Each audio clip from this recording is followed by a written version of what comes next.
हरि ओं वागर्धाविव संपृक्तो वागर्ध प्रतिपत्तये जगतः पितरौ वंदे पार्वती परमेश्वरौ श्री शिवाय गुरवे नमः।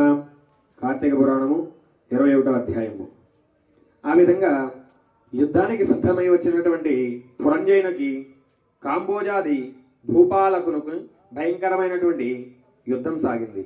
యుద్ధంలో రథికుడితోనూ అశ్వసైనికుడితోనూ గజ సైనికుడితోనూ పదాది సైనికులతోనూ యుద్ధ నిపుణులతోనూ ఖడ్గ గద బాణ పరశు మొదలైనటువంటి ఆయుధాలు ధరించి ఒండోరులు ఢీకొనుచు హోంకరించుకొనుచు సింహనాదాలు చేసుకుంటూ శూరత్వాలు వీరత్వాలు చూపుకొనుచు భేరీ దుందిబి ధ్వనులు వాయించుకొనుచు శంఖములు పూరించుకొనుచు ఉభయ సైన్యములో కూడా విజయకాంక్షులై పోరాడివి।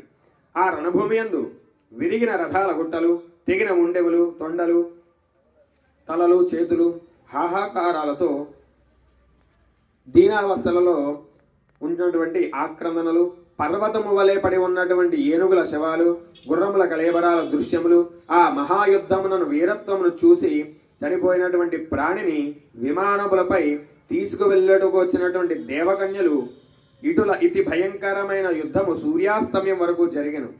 కాంబోజాది భూపాలన సైన్యం చాలా కష్టపడిపోయారు। అయిననేమి 7 అక్షౌహిణులున్న వారు 13 అక్షౌహిణులున్నటువంటి పురంజయుని సైన్యమును అతి సాహసముతో పట్టుదలతో ఓడించిరి। పెద్ద సైన్యం ఉన్నటువంటి పురంజయునికి అపజయమే కలిగెను। రహస్య మార్గమున శత్రువుల కంటపడకుండా తన గృహమునకు పారిపోయాను। బలోపేతులైనటువంటి శత్రురాజులు రాజ్యాన్ని ఆక్రమించుకునేది। పురంజయుడు విచారముతో సిగ్గుతో ఏమీ తోచక దుఃఖించుచుండెను। అప్పుడు వశిష్ఠుడు వచ్చి పురంజయుని ఊరడించి, రాజా, మున్నొకసారి నీ కడకేదించి నీవు ధర్మాన్ని తప్పితివి, నీ దురాచారాలకు అంతులేదు, సన్మార్గనుడవై ప్రవర్తించు అని హెచ్చరించిదివి।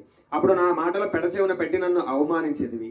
నీవు భగవంతుని సేవింపగా అధర్మ ప్రవక్తుడవై ఉన్నందునే ఈ యుద్ధంలో ఓడి నీ రాజ్యము శత్రువులకు అప్పగించేదివి। ఇప్పటికైనా నా మాటలు ఆలగించు, జయాపజయాలు దైవాధీనములని ఎరుగుము। నీవు చింతతో కుంగిపోవటేలా? నీవు శత్రురాజులకు యుద్ధమున జయించి నీ రాజ్యాన్ని నీవు పొందవలైనటువంటి కోరిక నా హితోపదేశాన్ని ఆలకించు। ఇది కార్తీక మాసము, రేపు కృత్తికా నక్షత్రంతో కూడినటువంటి పౌర్ణమి కాన సంధ్యాది కార్యక్రమాలు ఆచరించి దేవాలయమును కలిగి స్వామి సన్నిధిని దీపం వెలిగించి దీపదానము చేసి భగవన్నామ స్మరణ చేయొచ్చు, నాట్యాన్ని చేయి। ఇట్లు చేసినట్లయితే నీకు పుత్రప్రాప్తి కలుగును।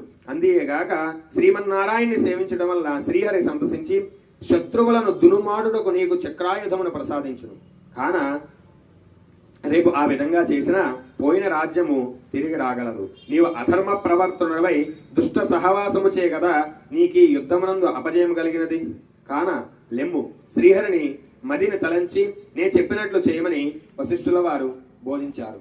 ఏతత్ కథాయాం సమాప్తః। హర నమః పార్వతీపతయే, హర హర మహాదేవ శంభో శంకర।